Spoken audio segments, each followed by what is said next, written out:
right, we'll go ahead and get started. So most of you here have seen me. I'll keep this short. If you don't know who I am yet, I'm Pat Ripley with the Lamoille Economic Development Corporation, Lamoille Chamber of Commerce. We're happy to have the governor with us today for such a long period of time, taking a good chunk out of his morning, so we appreciate that. Along with some reps from the Agency of Commerce and Community Development as part of the Capital for a Day event, where we can bring the business community together for this important discussion we'll have this morning regarding PATH. We'll be hearing from the Agency of Commerce about their PATH for Vermont initiative, an effort to strengthen our economy, support workforce growth, and enhance opportunities for business here in Lamoille County and across the state. And sorry, I'm mixing up my papers here. Commissioner Alex Farrell and Deputy Commissioner Brett Long will present more about the proposal, and we'll have some time for open discussion with all of you, so you can provide some feedback and answer some questions. It's a good opportunity to engage directly with our state leadership, share insights, and explore how we can work together. So without further ado, we'll go to Governor Scott for a few words. Yeah, let me make sure that's on for you. All right. Well, thank you very much, Pat. And welcome, everyone, and thank you very much for coming. We started this Capital for a Day early in administration, and we did it because I served in the legislature before. I've been in business, but I know all the pressures that are on you, and to ask you to come to the legislature to testify on any issue is daunting, and it's time consuming. And so I thought, why not take the cabinet and all our officials to you? And so we pick one county. We try and do this every month or two. We got sidetracked during the pandemic, but we're getting back on track now. So it really is an opportunity for you to tell us what's going on in your community, the good, the bad, and the indifferent, even insignificant to some. I mean, a lot, I know, to you. So we want to hear everything. If you have something that's going on that you think we should know about, this is the time for you to tell us. I will say that some of the issues that you may bring up will be out of our control, but we need some help as well, and especially with the legislature, getting back to your legislators, letting them know as well what it is that impedes you from growing the economy and making Vermont more affordable. So with that, again, look forward to the discussion. This should be interactive, and make sure that you let us know, again, what we can do to help you succeed. So with that, am I turning over to you, Alex? Yes. All right. Thanks, Governor. So thanks, everybody, for showing up. I was just thanking Pat for getting a good crowd here. We know as we go around the state that there's a lot of energy around housing and making sure that there's equity in the housing solution so that it's not just geared towards one part of the state and leaving other parts of the state behind. And so we do these community visits sometimes with some of our partners, and I've heard in that some of our partners say, if you've been to one small Vermont town, you've been to one small Vermont town. And I think the same could be said of our 14 counties here. When we try to evaluate our solutions, we try to make sure they work for the whole state, not just for one part. When we look at Lamoille County, you all have some really interesting things happening, and we're going to walk through a little bit of data, and we're going to point to some of it where it's Lamoille specific. And there really are unique challenges and unique opportunities here in Lamoille. But what I can say is there are a lot of challenges that are common across the state. And so we're going to walk through our housing proposal that the governor unveiled early in January. We'll talk a bit about the aspects of that, and then we'll tell you where it is in the process. And throughout this, we want to engage and get your input, and then we're going to be asking you to help us to, as the governor said, reach out to your legislators. So what you see up behind me right now is the state of things. How did we get to where we are, where we have such a significant shortage? And you don't need to look at the specific numbers to notice the trend. And the chart here is showing building permits. So just think of this as the building activity, how many homes are being built over time. This chart starts in the 80s, but when we actually go back through the 60s and 70s and look at home building as a percentage of the existing stock, we did a great job in the 60s and the 70s and through the 80s. And then there was a severe slowdown through the 90s that worsened into the 2000s. And then the last couple of decades have really put us in a situation where what we're all feeling now is scarcity. When folks like you try to buy a new home, perhaps some of you have kids that have tried to buy a new home or are renters, and they're complaining about paying high rents, poor quality apartments, and there's nothing that they can buy because they can't save up enough because they're paying so much rent. This right here, this is why. We did this to ourselves, all right? So when we talk about our solutions and the things that we've done over the last couple of years, it's trying to systematically unwind what we've done to ourselves here in Vermont and try to right-size our regulations so that we don't just have growth in Chittenden County and Franklin County, but everywhere, including Lamoille. So here's one of our problems. What we have right now is a mismatch in our housing stock. So this is a funny chart, so I'm just going to walk through it quickly. On this side, you are seeing, did I order it right? Yes, I did. Okay. On this side, you're seeing the people in households. This is who makes up our households in terms of the number of people in these households. So on the far left is our owners, right here are renters.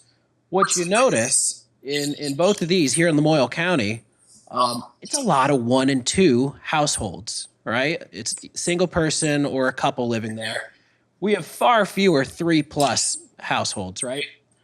And then you come over here, and you've probably noticed this as you go around your communities, our housing stock does not skew towards 1 and 2 bedroom homes. It actually skews towards larger 3-4 bedroom homes. We would want this chart to be a lot closer to that chart so that our housing matches what we need.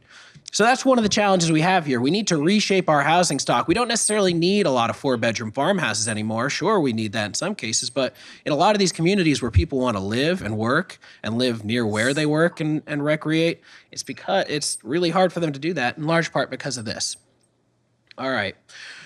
So I'm going to give a quick recap of where we've been over the past couple of years to give some of the logic as to why the governor and the team landed at the proposals that we're going to walk through now. So we had a massive influx of federal funding throughout the pandemic.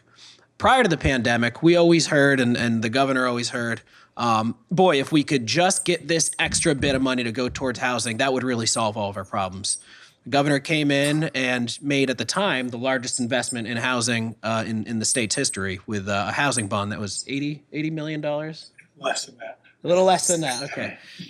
But at the time was a significant amount of money that we put towards housing. And it made a difference for sure. And then this federal funding comes in and we are able to, more so than other states, prioritize housing.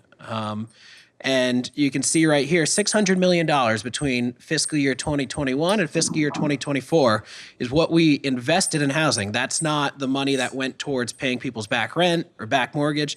This is what went towards building units. All right, so that was our test case. If we had all the money in the world and we could just throw it at housing, will that solve the problem? Will money alone solve the problem? The answer was no. And it's because we're coming from such a deficit. We're working in a regulatory scheme that is so flawed, that has harmed developers, home buyers, renters for so long, that just throwing money at this problem was a waste of our energy, our resources, and not getting us what we needed. So we work towards reinvigorating. We work towards reconfiguring our systems. In 2020, oh, that's okay.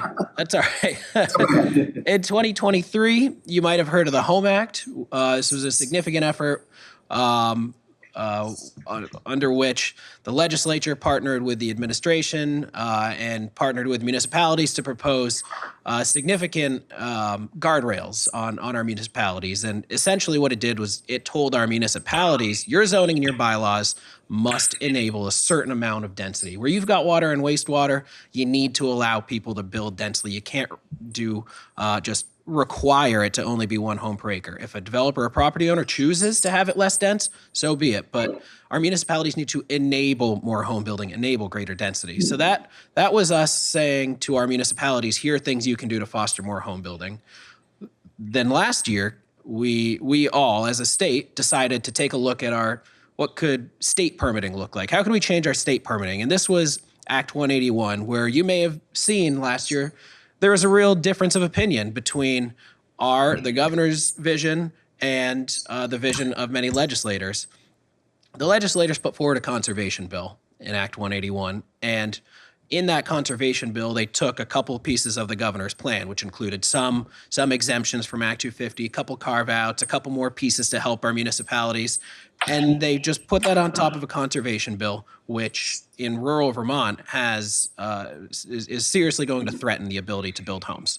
So that's where we're at. So when we were assessing how to move forward after last session, we had these things in mind. I'm not going to walk through every bit of these sentences, but if you just look at what we've put in bold here, we're thinking about the housing pipeline. We're thinking about reinvigorating, reinvesting, and we're thinking about how do we use the structures we already have, and also how do we foster an environment in which you all in your communities can succeed without the state having to intervene at every step.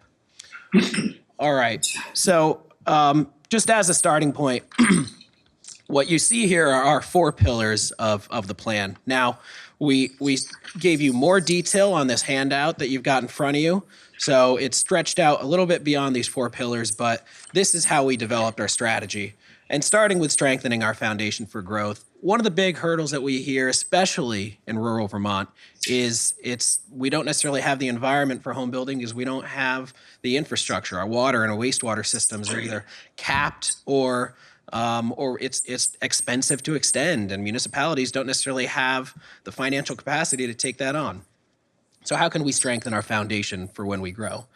The next is revitalizing. We have all kinds of opportunities in our downtowns and our villages throughout the state, especially in rural Vermont. We have wonderful villages. What can we do to strengthen those? Rather than just starting new elsewhere, what can we do to strengthen what we already have? And let's reinvest in those spaces and make it more plausible for home builders and developers and businesses to reinvest there.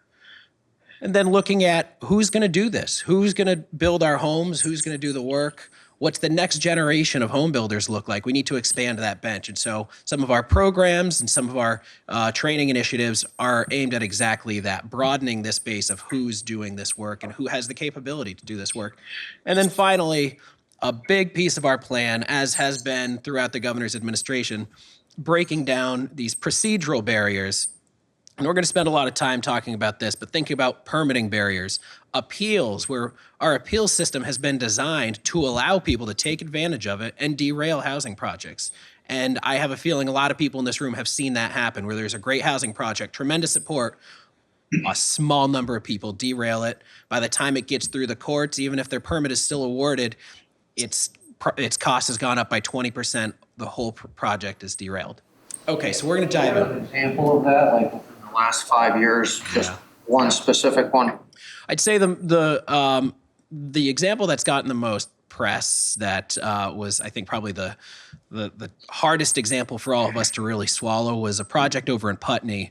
It was on Alice Hallway Drive right there in Putney. It was a very effective project led by Evernorth, and a lot of support statewide and a lot of support in the community, and a small number of folks, one person who's well known in the community in particular. Who is that person? I don't know. I actually don't know. I believe a neighbor of the property. And they brought several appeals. So the courts upheld the permit, came back, they found new grounds to appeal. This happened several times. It went to the Supreme Court multiple times, in fact. Finally, again, the permit was upheld for the final time, so the project was allowed to move forward, but by then the cost had gone up by over $1 million. At least, yeah. Yeah. That's right, and hundreds of thousands of dollars in legal fees. And so then what happens is the developer's investment, state investment, then ends up going really just to cover the cost increases from all that time in the courts and the fees. That's not a good use of anybody's resources if we're trying to encourage more investment in home building. Putney, Vermont, and what was the road the development was on? Yeah, it's on Alice Hallway Drive. And I do encourage folks to look that up because that's a really stark example of where our appeals system is failing us. And it's a system we've designed. And then what was the name of the developer? Evernorth. Yep.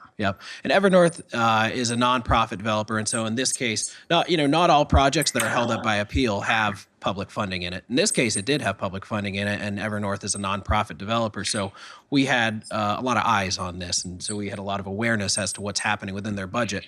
Private developers and small-scale home builders deal with this all the time, and they don't necessarily get the press because it's their own debt, their own equity that they're taking on to compensate for these increases in cost. And so while we can weigh in on a big project like this one, and we have small scale home builders suffering with this all the time in Vermont.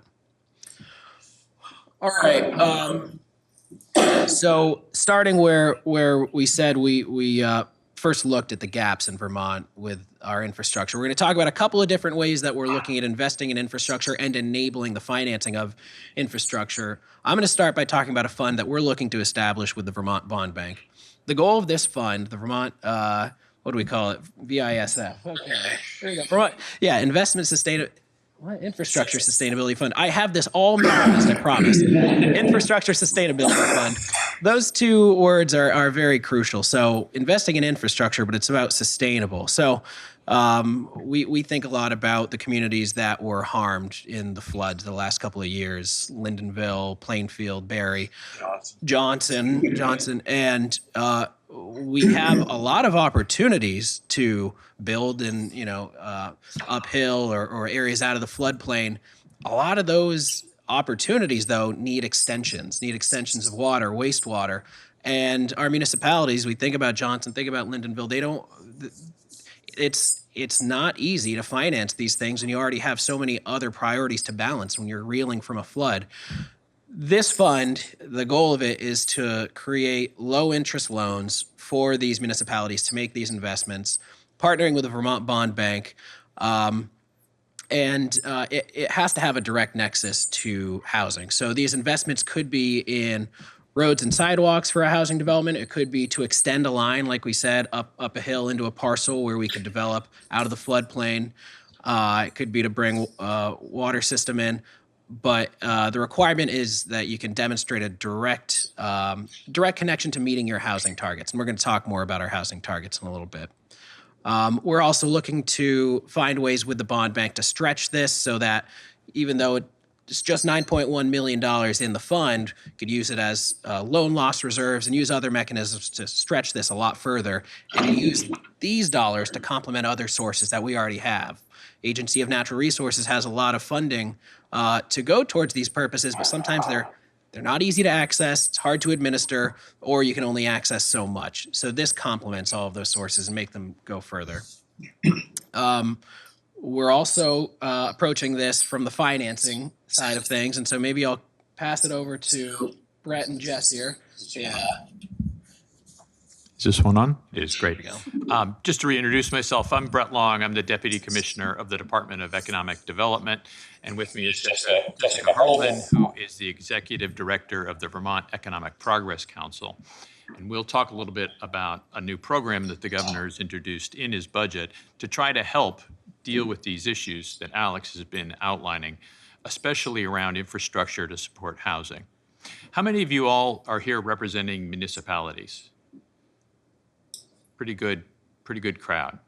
So through prior funding back related to COVID, we got substantial funding to help communities and businesses deal with the resiliency issues associated with the pandemic.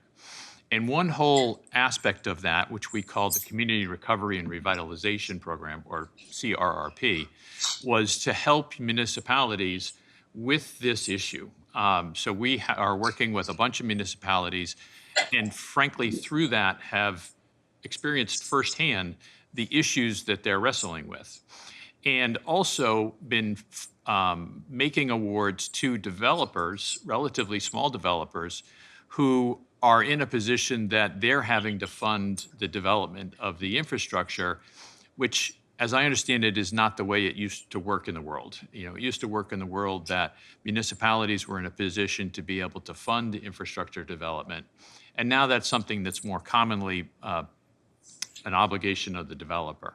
So along those lines, we've kind of scratched our head and said, what could we do to try to help with this problem, especially in smaller communities? And the governor proposed what's called the Strategic Projects for Advancing Rural Communities program, or SPARK. And the idea here is to try to foster this infrastructure development that will support housing, small business development, and other economic development projects. And the idea is, as Alex has been talking about, we really need housing, and we especially need it in rural communities that are confronting this problem and we're started to learn, have been struggling for years, maybe decades, to try to confront especially wastewater development. So the idea of the program is, for those of you who may have heard of tax increment financing, or TIF, is similar to TIF, except that we've tried to tailor the program to be able to have it apply to much smaller communities. For any of you who know about TIFs, generally speaking, they're done in relatively larger communities. They incorporate a large tract, might be not the right word, but a large area of property that involves many, many parcels, and involve a whole range of projects. The idea here with Spark is that we create something similar, but it's focused around one project or a small number of projects that are contiguous. So trying to tailor something that would be more applicable to smaller and more rural communities. So the idea is, how do we expand housing? How do we boost economic growth in smaller rural communities? How do we deal with resilience? Because of what we've seen also is, in a lot of these communities, they need some way of being able to fund particularly flood water resilience projects, and deal with this, what's become obvious, infrastructure development financing requirement. And so the idea is that in a Spark transaction, the municipality is likely going to be working with a developer, and the developer's interested in developing some kind of a project, let's focus on housing, and looking for help in trying to install the infrastructure. In the program, that the municipality would negotiate an agreement with the developer, and the municipality would approach VEPC, the Vermont Economics Progress Council, to have the project reviewed. And the idea of the review is to ensure that the project makes sense, the project is meeting economic goals, the project is likely to be able to be economically feasible, successful. And then either the developer or the municipality will go and raise some debt. And in our proposal, we've tried to keep it more flexible, because we would like the opportunity for the municipality not to have to take on the debt, but for the developer to be able to take on the debt and have it be their obligation. So that, yeah. Developer is like a common term. Yep. So like, who are the developers? What are the company names? Because there's $600 million here in funding, and I'm a little familiar with how these things work, because my dad was a finance guy. So somebody has already cited Vermont as a place where there's a potential $600 million in funding to develop.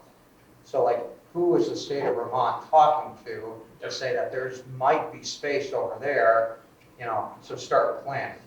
That's a great Developer question. is just a term.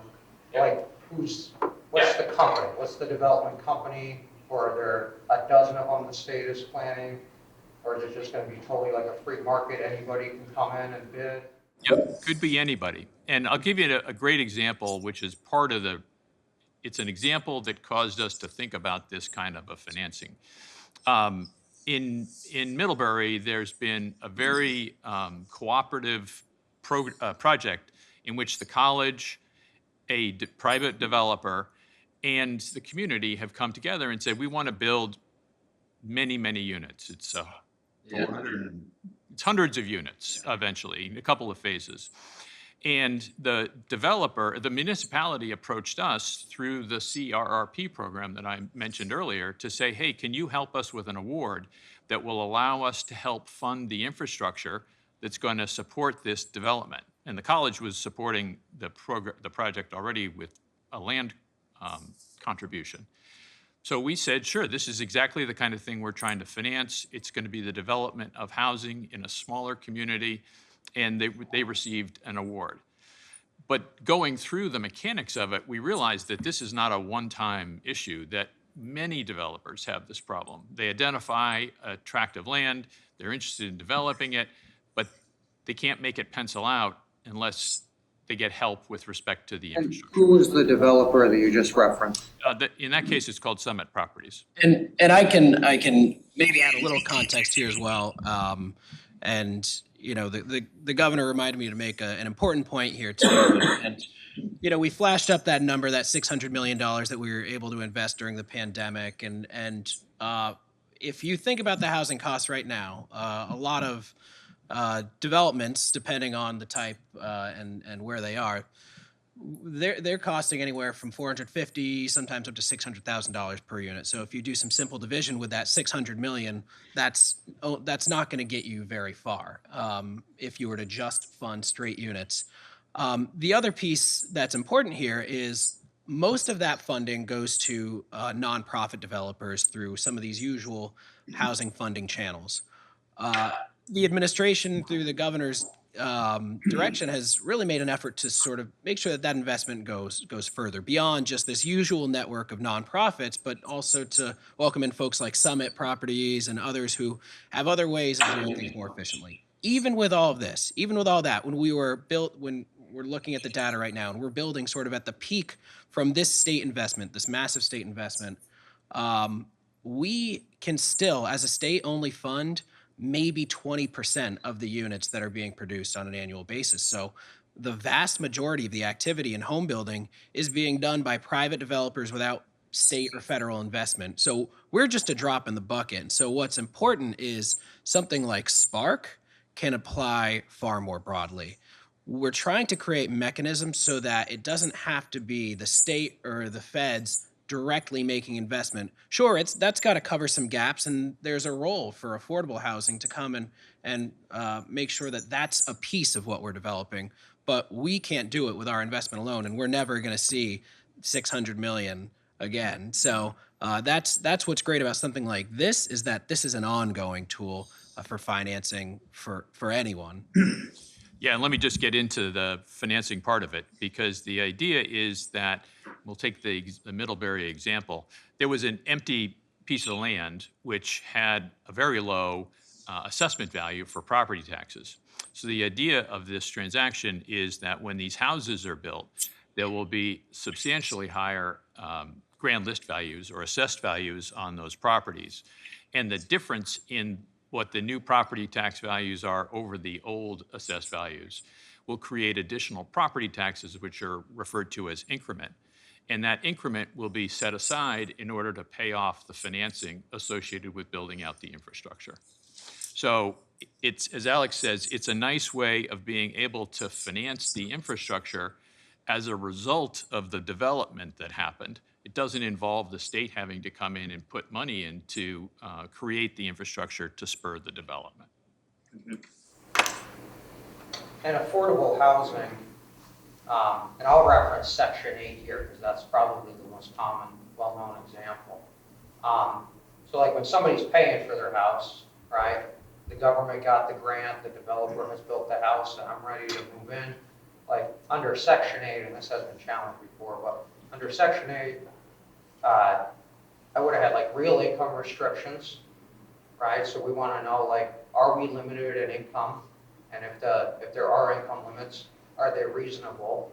Or is it going to be some bullshit like I'm not allowed more than $2,000 in assets to live in the place, right? And we need to know that. And if that is going to be the case, that needs to be abolished.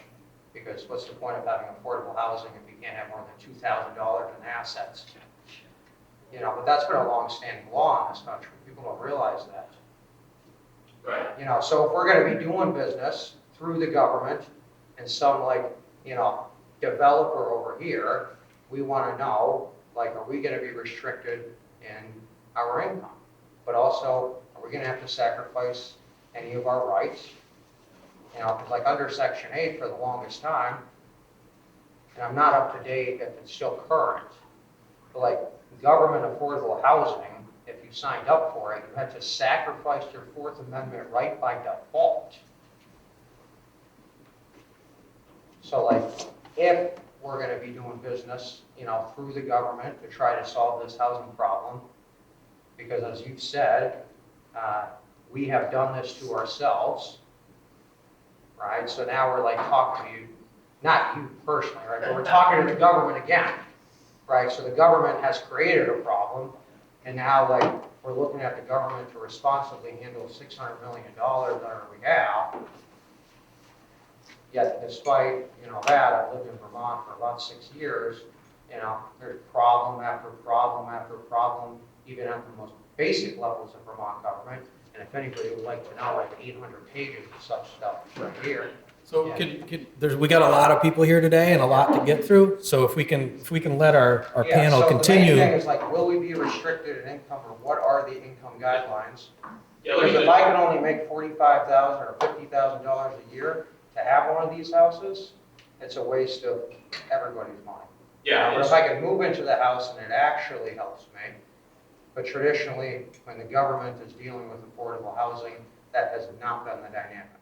Yeah, so let me just address that because it's an important aspect of the program structure. What's supporting all of this is what I referred to before as a community agreement. So this structure requires that there be a collaboration between the municipality and the developer. And as a result, the community can create guidelines that it wants to impose, probably not the best word, but impose on the developer for things like affordable housing. How much of it should be affordable? What kind of criteria? And just as we go through this, have in the back of your heads, there's a couple different ways. People use the term affordable housing in a lot of different ways.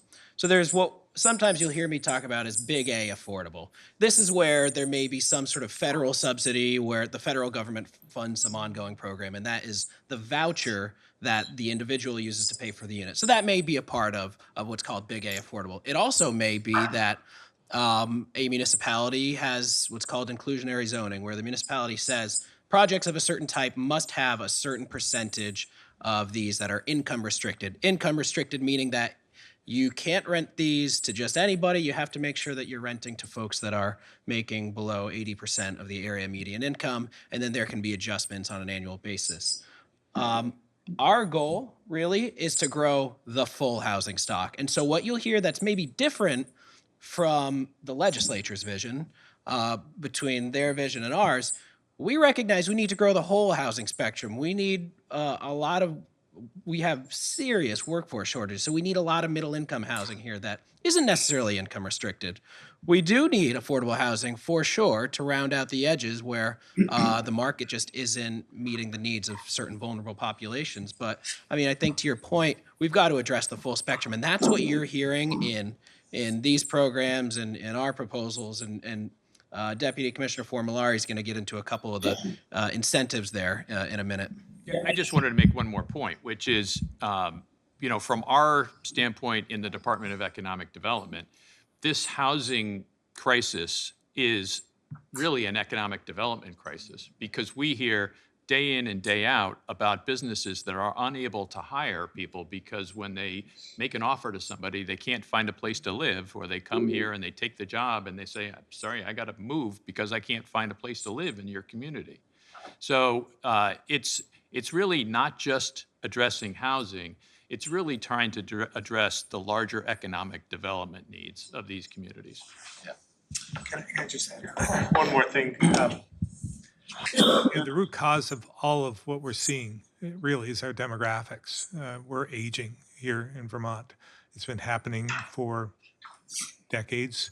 Our population is pretty much stagnant, but we're aging. You think about these three numbers, 14, 28, 48.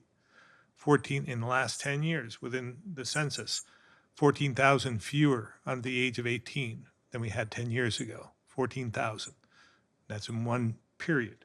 28, that's the age group 40 to 55, somewhere in that area. That's the backbone of our workforce. We've lost 28,000 in that age group alone in the last 10 years. Where we've gained the 48,000 over the age of 65. So when you think about that, what we need to do is, that's why all sectors are important, because we need more senior housing, right? How many people here have a parent or know someone who has a big home but can't afford or can't find anything else to move into? So they can't afford to sell it, right? Because there's no place to go. But they're taking care of a house that's much too big for them. And that's impacting them too. They're on fixed incomes. They just can't afford to even maintain it, but they can't afford to move. So it's just very complex when you But think they're not about going to it. be able to afford to move if we implement this plan and we're increasing the list of value. But they may be though, because these are folks that have wealth, they have assets, they have their home. They could sell it if they had something else to move into that's smaller and more efficient, and maybe even the same amount of money, but they just can't do it now because there's none available. So again, it's But even if there was complex. one It has to be- available, they're going to have a bigger property tax bill. Because we'll have all this new housing. And that's another subject. You know, property taxes are impacting all of us in every sector. It doesn't matter whether it's if you rent or you own, it impacts everyone. And we're trying to solve that on another, with our education plan. That's something that's important. But Again, all these issues have been going on. At the end of the day, what we need is we need more taxpayers, right? We don't need more taxes. We can't afford what we have now. Yeah, but like, here's the problem, right? Is like, we've had these problems going on, some of you guys say decades and decades. That's a long time. First of all, the aging problem has not been going on for decades. Yes, sir. First of all, if you were 50 years old, You've been here 6 years. I'm Yes. telling you, it's been going on for decades. but if you were 50 years old today, decades ago, you'd be like 30, 20, right? So either like you were in the state at 20 years old and you stayed here and became 50, or you moved out of state. A lot of that. So if you moved out of state and you had a lot of money to live here, because you're not going to move to Vermont when you're old and you The don't way have the way the money. statistics work is people haven't been moving to Vermont. That's why the governor says that. Exactly, because these problems have been going on for decades and decades. That's right. Sir, sir, Here, what is your name? I'm Jacob Emmer. Jake. I would love to stay after this and continue to talk with you about it. We're running out of time. And I'm hearing that these problems have been going on for decades because it's our own fault, right? But then I've been here for 6 years, right? So I've only been here for 6 years and these problems have been going on a long time. So now I'm supposed to go to you guys and expect that the decisions that we make on these decisions, not today, but overall, aren't negatively going to affect my life for the next decades and decades. Because Okay, I'm just gonna step in here. Can we've given you a lot of time this morning, Jacob, okay? Yeah, I'm gonna these are ask that basic you, things. Like I'm you gonna guys are ask saying that we you have created allow some problems. time for some other folks that are here. But then you like more of our money. You've got a whole room of very busy people here, and you're hijacking the entire meeting. So if we could allow the panel to continue, that would be greatly appreciated. And they just said that they've created the problem, not each of them personally, right? But the state of Vermont has created this problem through overregulation right? It's unaffordable. It's been going on for a long time, but now we're supposed to look to the state of Vermont, right? And trust them with more funds and more responsibility, right? If you hear us out, we have more on this. And like I said, I'm happy to stay with you after and hear this out and bring it back to the governor and his team. Sure. Okay, thank you. It doesn't make sense. Can I add to that? Your plan, so down in Jericho, we're working on a project, they're gonna call it the Wisdom House. So these folks that, these big houses, just like the governor was talking about, want to congregate in an area where they can be together, play together, walk together, and this would help our housing crisis considerably. So I would like you guys to think about possibly, how do we do this and how can the state help? So I think it would help our, you got two people living in a 4-bedroom house where we should have a family and going to our schools. So I don't know, you guys can think about it, but we are working on that. Yeah, Wisdom House is a great project, and I'm glad you brought up Wisdom House. This is exactly why we've proposed and succeeded in getting some changes to our regulatory system that was restricting us for so many years. Wisdom House is a great example of a project that's now going to benefit, A, from us helping to fund the infrastructure to go into that site, but B, because that's there, as a result of the Home Act, now that density, the municipality essentially had to allow for that density. So that's a great story of how we can succeed as a result of what this administration is doing to change the regulations to make it more possible to do exactly that type of development. So thanks for mentioning Wisdom House.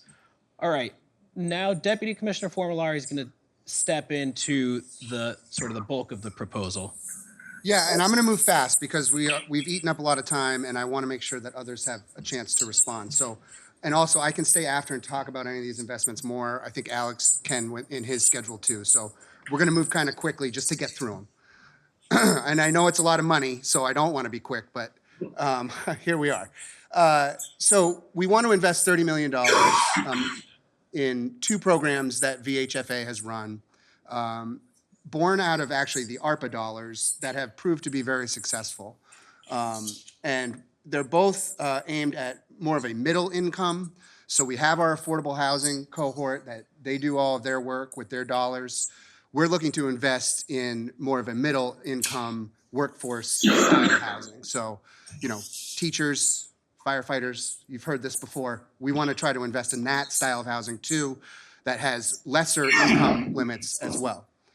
So $15 million to each of these programs. One is a home ownership program, one is a rental program, and they actually defer the cost of development. I'm sure you've heard that it costs more to build a house than you can sell it for. These programs are aimed at reducing that development cost so it can be sold at a price that people can afford. Did you have other things on that, these programs? I just add that one of the reasons we like programs like these is that they revolve. So it's financing. So these investments come back into the fund. After it's been financed, they come back, and then we can continue to make more investments with it. So this is an ongoing, not just a one-time investment. And this is not new. These are proven successful. I did ask, Lamoille County did not take advantage of these programs in the first round, but we're hoping that if we can get this through, Lamoille County can get some good applications in for a lot of projects. I know there's a lot of building going on in Morrisville and things like that. VHIP, Vermont Housing Improvement Program. This speaks to the housing mismatch that Alex referenced. I don't know if folks have heard of this. These are small grants up to $50,000 for landlords and small-scale developers to bring offline units back online. It has been very successful. Again, another successful program that the federal dollars that came to us allowed us to innovate with, and we now want to make them permanent state programs because they've been so successful. So 500 units have been rehabbed, another 500 are in the pipeline, and there's a couple, I won't get too much in the details, but a certain segment serves people coming out of homelessness. It's a requirement of one part of the program, and another part of the program keeps rent at HUD fair market rates for 10 years. So very successful programs that we've been using one-time money for, and we rely on our home ownership centers to support this work, and it's very hard with just one-time funds to bring stability and predictability to developers that want to do this work. So we want to make it permanent. Really quickly, we also have a Homes for All program, which this is a more longer-looking program that is trying to incentivize these small-scale developers. So yes, the big developers are there, the nonprofit developers are there, but we just need more people building houses, and we need to train them how to build houses. And that's what this Homes for All program is about. Again, we can get way more into this another time, but the program right now has developed a toolkit. So if somebody wants to do infill in their downtown, they have a building they want to tear down and put something up, we have a toolkit that will help them do that. That exists now. We also, in the second phase, are going to be doing a cohort training for people that are interested in becoming developers. Here's how that can work in your community. And down the road, third phase, how do we get you folks in the municipalities to agree that these 3 types of structures are just plug and play? Our zoning, our bylaws, our permits allow it, and the developer can just build very specific types of houses for infill with no friction, appeals, all of that. The town is saying yes, the developer now knows how to do it. So that's a much longer term investment and program that we're working on. Excuse me. Really quick, $2 million for the MER program, Manufactured Home Improvement and Repair Program. This is keeping people in their homes. Manufactured homes tend to have a lot of problems. This allows them to get grants to fix leaky roofs, seal windows, upgrade the infrastructure in the home. It also allows park owners to put new foundations in for new infill, replace homes that are beyond disrepair. Very successful. We've seen about 700 different projects come to life, both on the mobile home owner as well as the park owners. Brownfields, contaminated sites, cleaning them up. Traditionally, this has been federal funding under Governor Scott. He's invested a lot of state dollars in the program. Extremely successful. Brett, 700 housing units as a result of the investments will be coming online or are online. We want to keep investing in that program. And then Downtown Village Center tax credits, another very successful program. There's a variety of things that you can use the tax credits for, from fixing the facade, redoing the inside of a historic building. You need to have the right designation for it. Johnson has that designation, Hyde Park has the designation. We generally get about 5 million in requests. We only have 3 million to offer. So we're trying to right size that to the demand. And like with these other programs, the goal is to draw in private investment. So these all are based, you only get these if there's significant private investment. The metric that we really like to share on the Downtown and Village Center tax credits is it's been proven that for every $1 of tax credit, we get $17 of private investment. So out of the 4 million we were able to distribute last year, we got, what was it? Something. I missed your lead in to me. All right, well, we basically got, of the 4 million that we invested in tax credits, we got 17 times that in private investment. So it really gets people investing dollars in our small downtowns and our villages. And I'm going to go to Alex to talk about some of the appeals reform we're looking at. Sure. So this is us starting to turn now towards how we're going to change our regulatory systems to undo some of the damage that's been done. And the first place that we're looking is appeals reforms. This is one of the first spots where I'm now going to be asking you all for help, because this is where we have a lot of support in the legislature, but the way jurisdiction works in these committees, these things get held up. And we're not going to get into the whole committee process, but all I'll say is please call your legislators, tell them that these reforms will help home building. They will be impactful in your community. So I'll go through these somewhat quickly, but just understand the objective here is to start reducing the number of frivolous appeals while continuing to give home builders the same chance and the same rights in the process when the appeal does come as those that have been bringing the appeal, because it's been very unbalanced. So the first one is to raise the standard to bring the appeal. Right now, it's just a very low standard to bring an appeal. You almost don't have to demonstrate harm. Technically, you do, but that threshold for demonstrating harm is very, very low. So you can bring an appeal and just say, I'm harmed by this project. We're raising that threshold and saying, no, you need to demonstrate that this is not in line with the local zoning or the other land use regulations. And so what that will do is prevent some of these folks who just say, I'm going to appeal this because I don't like it. No, you have to look, and if this is allowed by the town, maybe after I get through the appeals portion. Yeah, actually, you missed sight of the legal process, because when you go to the court to file your case, whether it's an appeal or anything, you can file it on the basis of anything, right? So like just, I don't like the way you looked at me, I can go to the court and I can file it. So filing the appeal in and of itself is not bad. The merits of the appeal are not examined until the procedure. So like, if I can't just go to the courthouse and write down on the form what I need to say in court, and now I have to prove before I even get to court, right? You don't have the discussion until you get to court. I shouldn't have to prove anything until the hearing. Because it's just like if you file an eviction, or if he hits my car and causes $10,000 of damage, you just file. The merits of it are examined at the hearing, not before, because that could give, it's like if I have a valid appeal, but somebody at the town doesn't like me because of an opinion or something, they could just say your appeal doesn't have merit before it's even heard. I'll keep going through these and then we can talk more about that. Okay, but that's just a, So there's another- that's legal procedure. So there's, No, it's just legal procedure. You can't examine merit before you file a claim. Change the law, so I'd like to listen to it. okay. We all have to listen to these. All right, so I'm going to keep going through the appeals here. So that's raising the standard for bringing the appeal.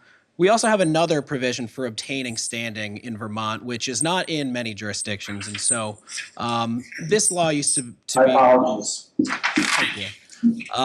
Used to be known as the 10-person appeal. Now it's the threshold's been raised to 20 people. What this means is if you don't have standing as an abutter or some other interest in the property, you can appeal a housing project just by getting 20 people together and appealing it from the municipality.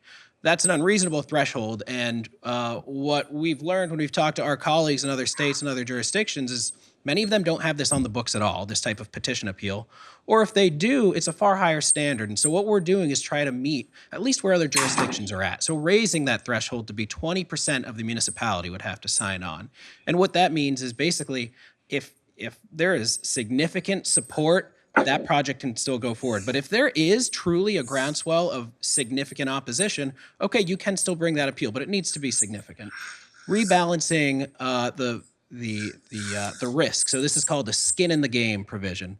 What this means is if the appellant brings a developer to court after a permit has been issued, that appellant now at the court's discretion could be held liable for up to $50,000 of the developers or the home builder's fees in the process of defending that.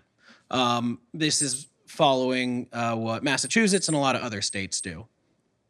And then finally, we have some provisions encouraging the environmental division because, of course, some of these cases will get to court and some appeals will still be brought. So we're asking the court basically just please speed these up and prioritize housing projects.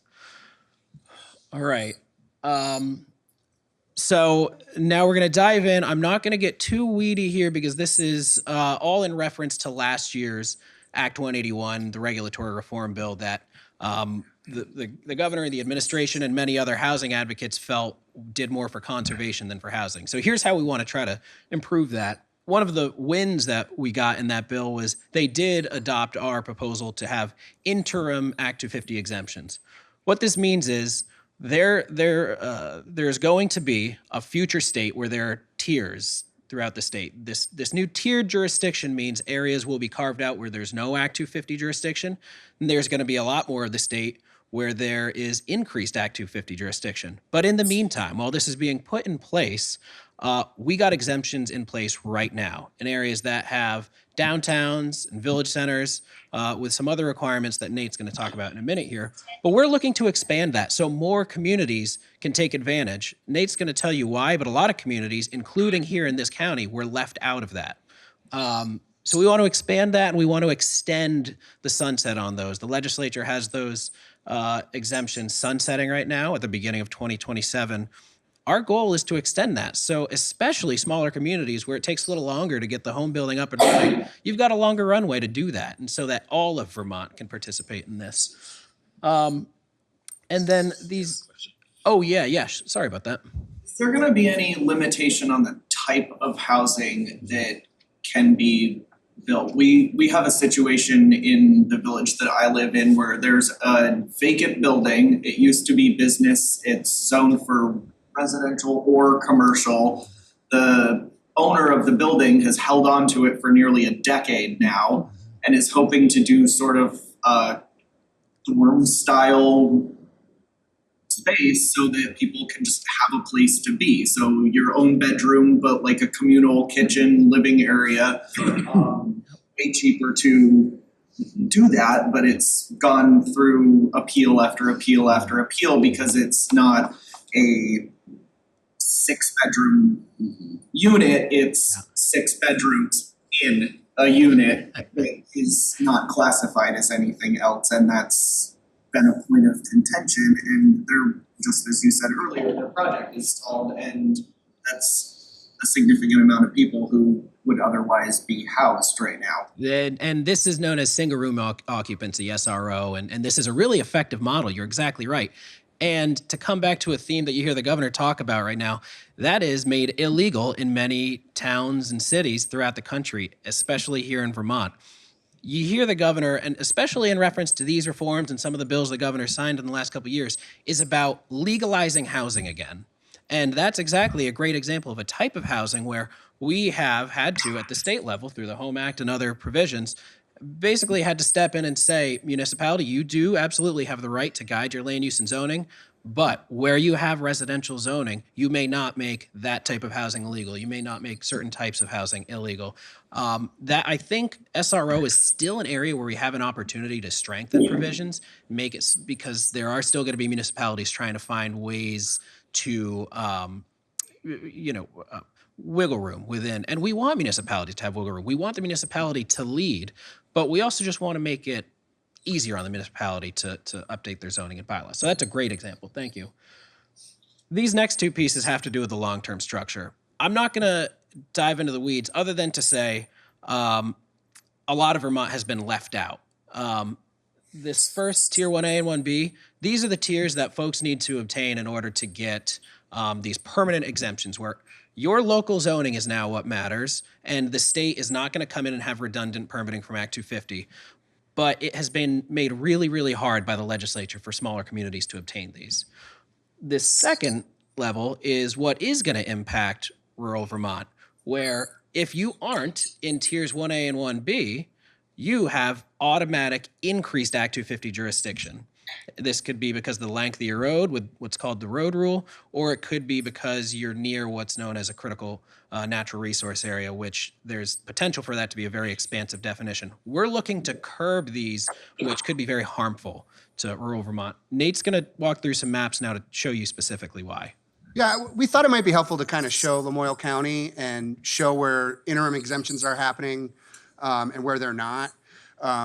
So this first one actually looks at wastewater, because one of the other areas we want to expand in the interim exemptions before this framework is anywhere with water, wastewater, why are we restricting where people can build? If they have the capacity to build the houses, let's do it.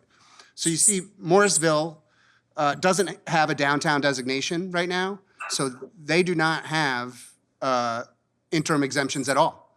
But they have a pretty good wastewater area. Hardwick, I know it's out of the county, but Hardwick, the red is their designated downtown. That's the only place where the exemptions apply, but they got wastewater in other places. So I just wanted to kind of show that there are towns in this area. Jefferson, I know Jeffersonville is in the building. I don't know if there's capacity in all these systems. I'm just trying to show the visual of these communities should be able to grow, but they're not under Act 250 interim exemptions. Yes, sir. Harry Shepard, Snow Public Works. The presumption of capacity in water and sewer districts is not informed. That's fair, and we've certainly heard that, and especially with floods, that's impacted systems. I think that's why we're also trying to bring these infrastructure investments to the table so that towns can right-size things to allow development to happen. But thank you. Well, I don't know if this is the time to talk about this or not, but I'll make it really quick. I'm Tony LaHoyer from Footbrook Farm in Johnson, and obviously we've had some rough times. But in it's not always just about me. It's about my whole town. It's about the houses that are still kind of in flux, let's say. They're not necessarily safe necessarily. So what I was wondering, I mentioned this at another meeting, was there a way that we could somehow in the state of Vermont look at our reservoirs, our dam systems, so that maybe we could protect some of these lowland areas where, you know, we could still lose the same homes again. Obviously, agriculture is not excited to lose everything every second either, but that's basically what I came to. And Doug Farnham is our Chief Recovery Officer for flooding, and he can answer some of those questions. Here we go. Thanks, Doug. I'll give a brief response for now, and I'm going to be available after the event, but just a brief response that could help everybody. So right now we have right around $100 million of hazard mitigation funds that we are applying to flood mitigation. So a lot of that money, nearly half of it, is going into buyouts.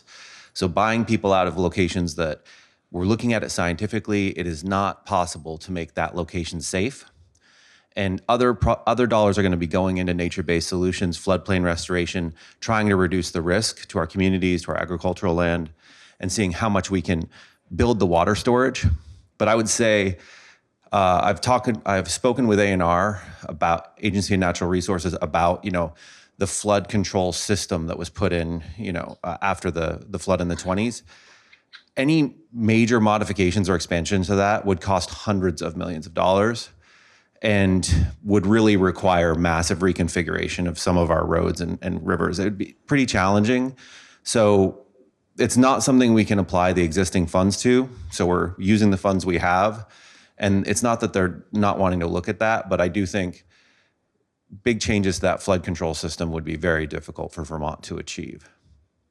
The one thing I worry about with all these larger storms is that you're hitting critical mass.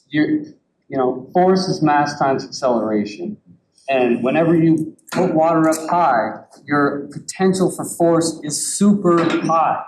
And you can't live near Greensboro or Hardwick because you're going to wash away.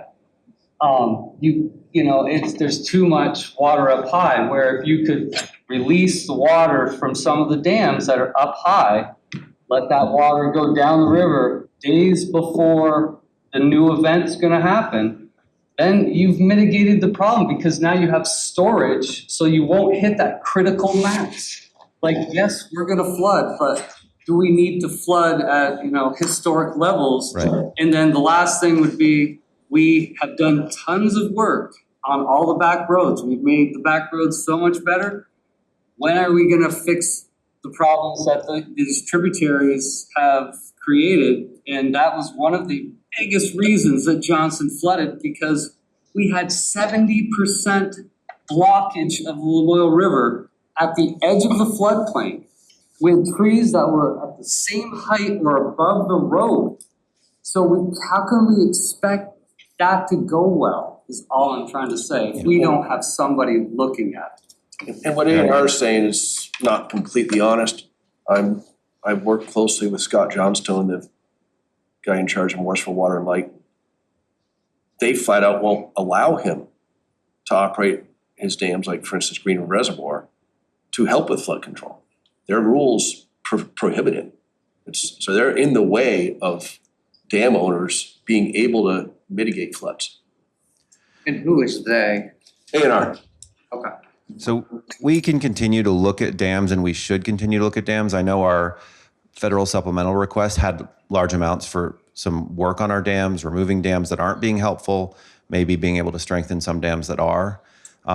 So I think with our dam system, we should be looking at how to improve it, how to tweak it, and happy to talk about ways we could change policies or consider those policy changes for flood mitigation. I do think the way we've developed in Vermont over the last 200 years, we were talking about our demographics as several decades. We've developed over several hundred years, and it's going to take time to work our way out of it, but it's hard work we need to focus on and continue to do. Really quick last plug before I hand the mic back. As a recovery officer, the main thing I saw from the floods was the lack of housing, the lack of places for people to go, hundreds of households that had nowhere to go from the flood. So an aging household that wants to downsize is very important to our long-term sustainability, but being able to survive through disasters with less human impact, we need more available housing for displacement within communities.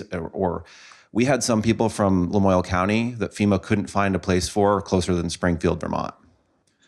And that's just not acceptable to most Vermonters. And they weren't able to make that transition from Lamoille County all the way down to Springfield because they just couldn't they couldn't continue their lives. So Don't go too far. I saw a hand over here. Is it my hand? Yeah. So wanted to say more than one thing, but I'm only gonna say two. On the flood control, Seth Jensen, Lamoille County Planning Commission. Hi, Tony. Your farm last summer. We're gonna be doing modeling of the dynamics and are gonna look at the dams as part of that. It won't let us know whether or not the cost is workable, but it will kind of let us understand if we did drawdowns, if we did freeboard, whether that's worth pursuing what would be a big federal investment. But on Doug's last point about the housing displacement, I was doing rough math while you were all talking, and I'm thinking of potential housing development that I'm aware of, some which is in the pipeline, some of which has been permitted but not built. And I came up with roughly 52 units that could be built, willing landowners, willing builders, willing communities, in some cases permitting in hand. But there are barriers, either regulatory, market, just how costs have accelerated, or the current funding streams, which are really gauged for bigger projects, just not matching. It added up to about 52, and what strikes me about that number and what Doug just said is that's a little less than the number of units we're going to be losing to buyouts because of the July 2023 and December 2023 and anniversary storms. So we could actually fix that problem with stuff that's in the pipeline if it could just happen. And it needs to just happen. I'm going to say a third thing because Greg brought up the wisdom houses on the old lumber mill in Jericho. My first planning job was visioning for that property in 2005. I know Greg knows how to build stuff. We've all seen him build stuff. Can we let him build stuff before I'm the one retiring to those, please? I'm retiring first. Can I add a little bit to the river situation? I'm sorry to get you guys sidetracked. One is, we have a lot of islands in these rivers that could come out pretty easily without any environmental damage. And I think that's something we should look at. We get these long reaches now that reach 70 or 80 feet. We wouldn't even need to get in the river. That would give us a little more space for water.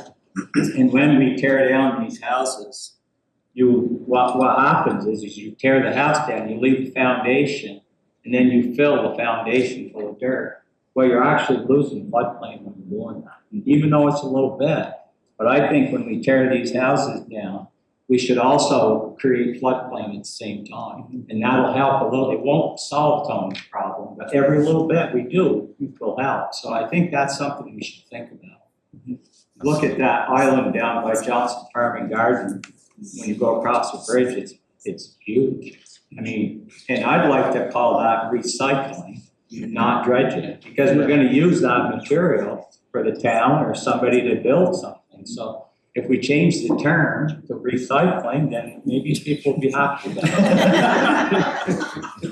I wish we had Julie Moore here from A&R because she could probably tell you how many permits have been issued for dredging. So it's not as though it doesn't happen. It's in the hundreds and more to come. That's because there's a need, especially around some of the structures, bridges, and so forth, that we see it, visually see it. So we need to take that out, and some of it is happening. But again, your point, more needs to be done. But also if I remember right, we are engaging with the Army Corps in some of the, whether it's, I think it's, I don't know if Lamoille's included, it certainly is in some of the tributaries from there to do a study of what we need to do in terms of storage capacity and how we can help those downstream. Because again, once you start dredging in one area, Well, it's recycling. removing material to create, you may be impacting somebody, your neighbor downstream. So it always has an effect somewhere. Studies We just have would to be be good. careful what we do. Studies would be good because in Johnson, they say we affect Cambridge, but really Idaho Falls, I don't know if you've been down there. Yeah. That's what's gonna dictate what happens in Cambridge, not local. Right. Now, that's just an old construction guy, right? We are funding some good watershed studies right now to see where we can get that water storage. We also were at the governor's direction, we were much more engaged between Agency of Transportation and A&R in getting in proactively and removing debris, removing sediment from the river where it threatened infrastructure, where it threatened households. We were much more proactive in 2024, and I think we want to try to carry that approach forward and continue to try to reduce our risk where we can. Pat, are we till 11:15 or 11:30? We had 11:30, but 11:30. No, Okay. no, that's good. Before we run out of time, I just want to take a little time to talk about the goings on in Johnson right now. As you well know, we were, really targeted in the July 23 floods. We lost our wastewater facility. We lost our grocery store. We lost our post office. We lost several housing units. We're pretty excited about a plan between the village and the town and the college. Of course, we also have the college that has a change in how the students go to school, and they've got more real estate than they need. We've been talking with the college. They're amenable to the plan. Let me back up. The wastewater facility. So our wastewater facility, FEMA will be our partner right to the end, rebuilding it where it's at, up to current codes and standards and mitigation, bringing it up to, that far above the July 23, and hope for the best. Well, we're not comfortable with that. Most of the state's not comfortable with that. We would like to move it out of the way of the river. Our municipal building is 8 inches in the way of the river in July 23. We have a plan that would move the wastewater facility to where the municipal building was, but, up that high before anything, it'd be built up. The problem is FEMA will pay you, they'll pay for most of it where it's at. If you get approved to move it, they will pay you the estimate for what it would cost to rebuild it in place over there. Well, it costs almost double to move it. So we've got a large delta there. And we have a plan that would put that building where the municipal building is. We're already moving our library up next to the elementary school, uphill. We're working with the college. They're amenable to possibly moving, us somewhere up on the hill to include the municipal offices, possibly the grocery store, some workforce housing, and basically creating a new town center. Not, we'll still have the downtown for the commercial interests, but like a town center for just the hub of activity for the residents out of the way of the river, all in one area. I mean, we're pretty excited about it. The only thing we're short of is money. As every project is. And this is really, I'm pre-stumping, my afternoon stump basically this morning because you're here. So we're hoping for this, the community development block grant, a big piece of that pie because this is kind of an omnibus package that really hits all of the problems in Johnson in one spot. Yeah, you touched on a couple of things, but Doug will answer some of the specifics. We've heard, obviously, I've been there myself, to the treatment plant and understand, the difference between the 2 years even. Right. It's just, and Irene as well, and some of the ice damage over the years. Right. And backing up. So FEMA is in need of some restructuring. They do a tremendous job, a good job, I think, in the initial phases of an emergency. They come in, they land, they understand what needs to be done, and they're very helpful. The recovery part, they're like a giant insurance company at that point, and they're very difficult to deal with. And it's not the folks on the ground, it's not their fault. It's just the way the laws have been made and the rules and regulations, and it's just made it cumbersome to deal with. So we're trying on the national level with other governors, and I'm co-chairing a group to try and take a look at that. So we're trying to fix that part. But right now, I'm thinking that there is some flexibility that you've established because of some of the grants we've received. Yes, Governor. I think there's a couple opportunities and a couple things we're doing there. Of course, that project is extremely exciting. It's exactly what communities should be trying to do: adapt to the new conditions, really move some of their, development into more resilient areas, safer areas. So Johnson is having wonderful conversations, and I think we've been working with USD Rural Development. We'll continue to try to encourage and source funds from there. We are going to be looking at the housing and urban development portions of the disaster supplemental as a potential funding source. And the way we'll keep doing this, the governor recommended in his budget $3 million of additional funding for the Municipal Technical Assistance Program so that we could continue to help communities like Johnson pursue these projects and win these federal funds, because that's like the hardest part, right? Is just convincing people that you actually need the money and that you have a good plan for how to deploy it and that you can manage the funds once you get it, right? So there's those. There's also this afternoon's conversation about community development block grant disaster recovery. That I think it's an excellent project that checks a lot of boxes, and we don't have a lot of funds in Vermont right now, and even the disaster relief money that comes from the feds will not go towards meeting all of our needs. So we need to check as many boxes with any of our projects as we can, and that project does meet a lot of needs.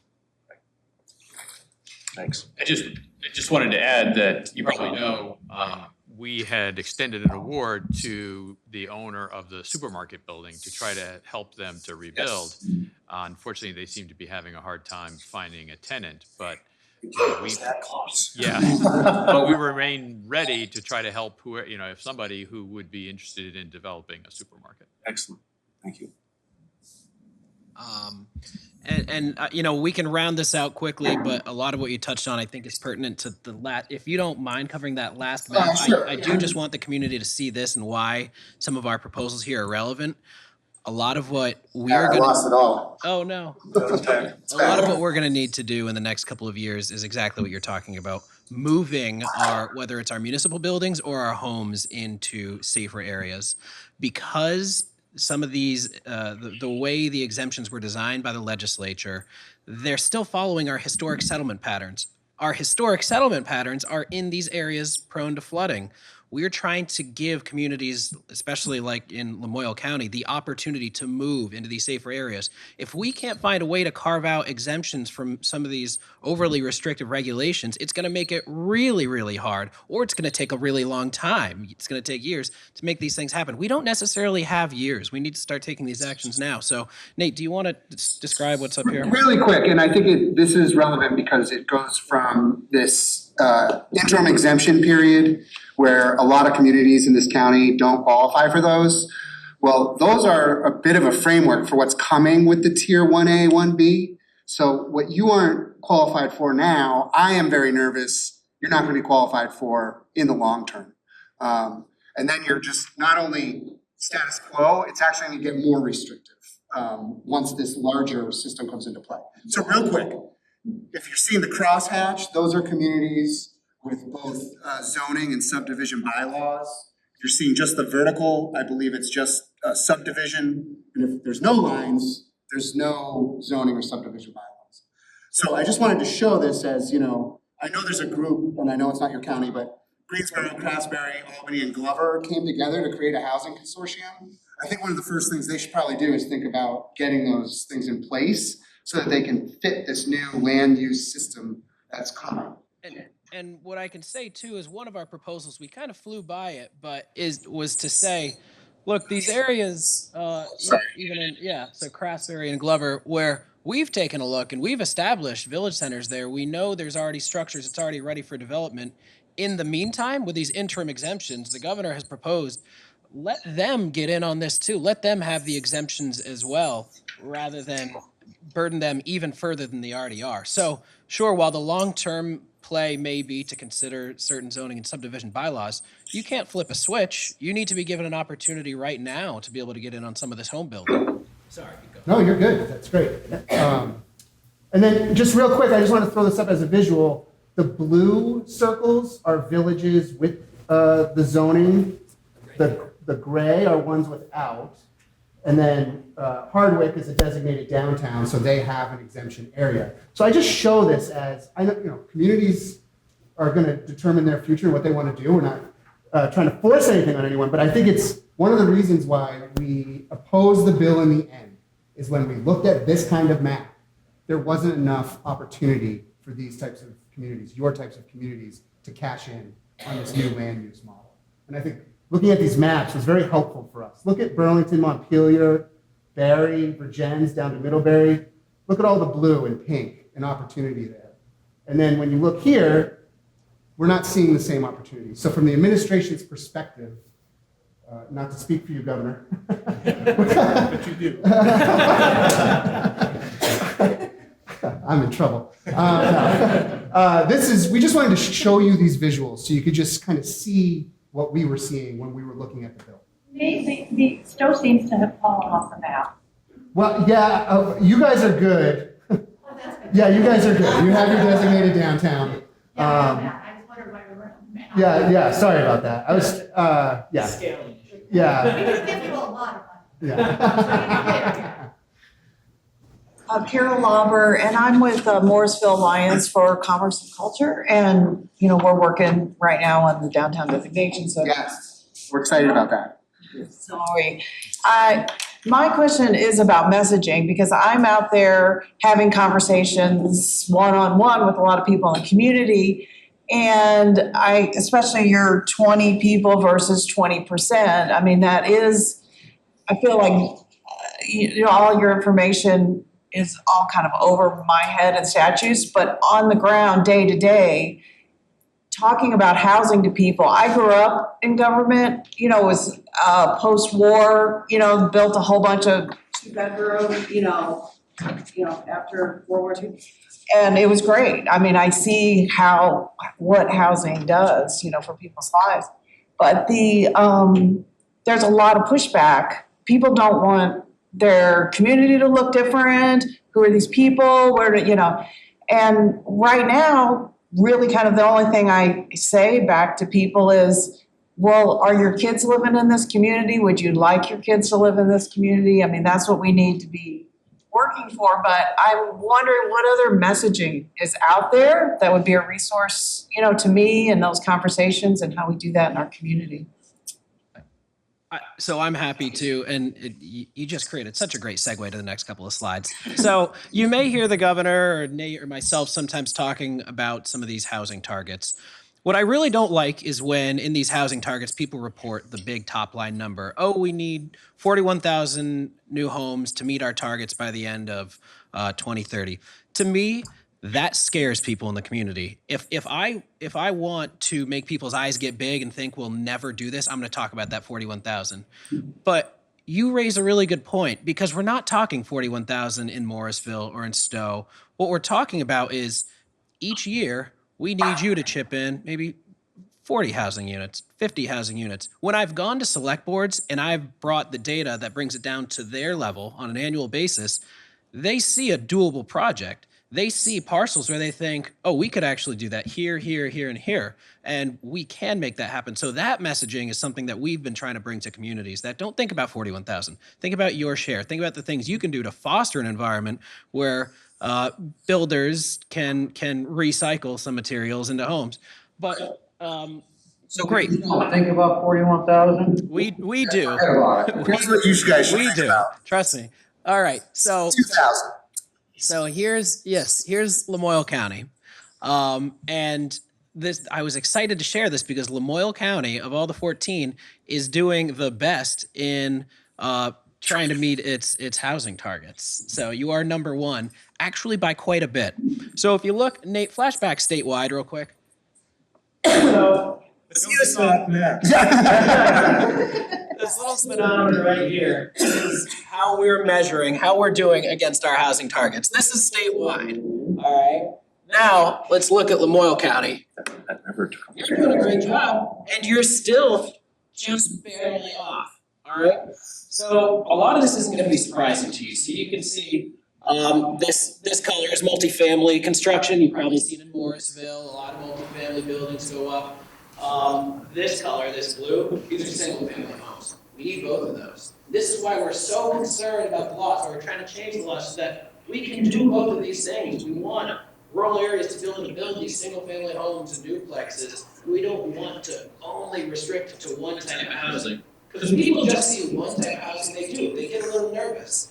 And sometimes big multifamily buildings make certain communities a little nervous because it's not going to be what they're used to. But at the same time, why do I like those housing targets? Because there's great messaging that supports them. A lot of data went in to producing those, but also a lot of economic needs research. What do we need in terms of our workforce? How do we catch up with growing demands of our education system? How do we broaden our tax base so the individuals aren't paying so much? The governor always says, like he did earlier, we need more taxpayers, not more taxes. This is how we do it, more homes. And so when I'm in front of a select board, that's what I remind them of. We can see growth, and it's not going to make the community feel different. It's going to make it feel, if anything, more robust. It's going to make your property tax burden not quite so harmful just on the individuals. And so we try to just remind communities of all the benefits to this housing. And, oh yeah, go ahead. I was just going to add, we are very sympathetic to your plight. As I mentioned earlier, we have been extending water and wastewater grants as part of our CRRP, Community Recovery and Revitalization Program. And the biggest issue we're seeing in having those grants be used is that the project doesn't get a vote or doesn't get a positive vote when it goes to the voters. And so there are lots of communities that are in your same kind of situation. I would encourage you all to work together, work with VLCT to put that messaging together because it's a common problem across these communities. Again, if you take a look, I was at a public safety roundtable before this in Morrisville, and the common theme was we don't have enough uniform officers. We can't hire them, and we need help. We need more, and we need more infrastructure. We need a replacement of our facility, our public safety facility. We need, and I heard all that, and I'm thinking, but you need more housing, and I said that you need more housing in order to accomplish that. You need more taxpayers. We're not going to have the workforce. Remember those numbers I gave you? I mean, it's really about numbers. When you think about the number of youth we no longer have, the shifting demographics, we need to replace that, or we're not going to have a workforce. We're not going to have kids in our school. When I grew up here in Vermont, we have 25 or 30,000 fewer kids in our K through 12 than we did when I was there. That's dramatic when you think about that. So now we have these huge, just the same kind of problem.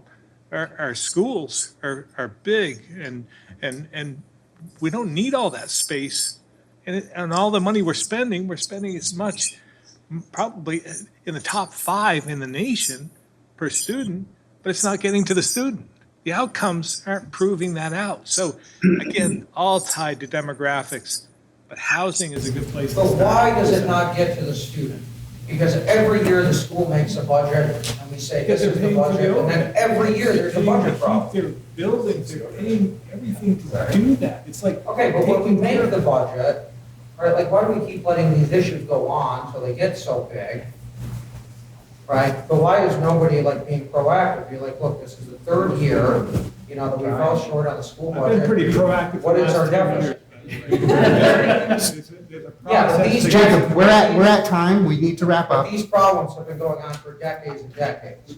You So now can- we're talking But now we about it. have, That's not so we have to proactive. deal with it, right? It's the problem we have, so we have to deal with it, regardless of who's, it's not a time to point fingers, it's time to fix it. Well, we do have to figure out how we got here. We know how we got Guys, to prevent it from happening. Now we gotta fix it. Thank you for your time, everybody, so, That's all I got. Appreciate you all coming today, and appreciate your patience in the room, and have a good